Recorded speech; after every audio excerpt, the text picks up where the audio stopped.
Viewers, Shakib খানের তাণ্ডবে থাকছেন জয়া আহসান। হ্যাঁ ভিউয়ার্স, মেগাস্টার শাকিব খানের তাণ্ডব সিনেমায় থাকছেন জয়া আহসান। এই বিষয়টা নিয়ে কিন্তু অনেকের মাথা ব্যথা। তো এটা সবারই, তো সব সাকিবিয়ানদেরই। কেন শাকিব খানের তাণ্ডব সিনেমায় জয়া আহসানকে নেওয়া হচ্ছে শাকিব খানের নায়িকা হিসাবে।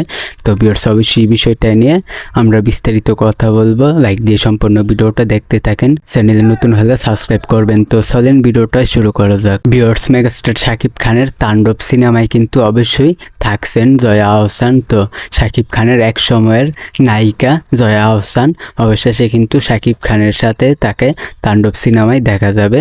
তো ভিউয়ার্স, এখন কথা হলো শাকিব খানের নায়িকা হিসাবে দেখা যাবে নাকি। তো ভিউয়ার্স, আমি যতটুকু জানি অবশ্যই তাণ্ডব সিনেমায় শাকিব খানের নায়িকা হিসাবে নাও দেখা যেতে পারে। তো অন্য একটা ক্যারেক্টারে থাকতে পারে অবশ্যই জয়া আহসান। তাণ্ডব সিনেমায় শাকিব খানের নায়িকা হিসাবে নাও থাকতে পারে। তো আমার মনে হয়, আমি যতটুকু জেনেছি, তো অবশ্যই শাকিব খানের তাণ্ডব সিনেমায় অন্য ক্যারেক্টারে থাকবেন জয়া আহসান। মনে হয় নায়িকা হিসাবে নাও থাকতে পারেন, আমার মনে হয় না নায়িকা হিসেবে থাকবেন। তো অবশ্যই অন্য একটা ক্যারেক্টারে কিন্তু জয়া আহসান থাকতে পারে। তো ভিউয়ার্স, অবশ্যই আপনারা বুঝেছেন, মেগাস্টার শাকিব খানের তাণ্ডব সিনেমায় কিন্তু অবশ্যই জয়া আহসান তার নায়িকা হিসাবে নাও থাকতে পারেন। তো অবশ্যই তার তাণ্ডব সিনেমায় জয়া আহসান থাকবেন। তো নায়িকা হিসাবেও না থাকতে পারেন। তো অবশ্যই তিনি অন্য একটা ক্যারেক্টারে থাকতে পারেন।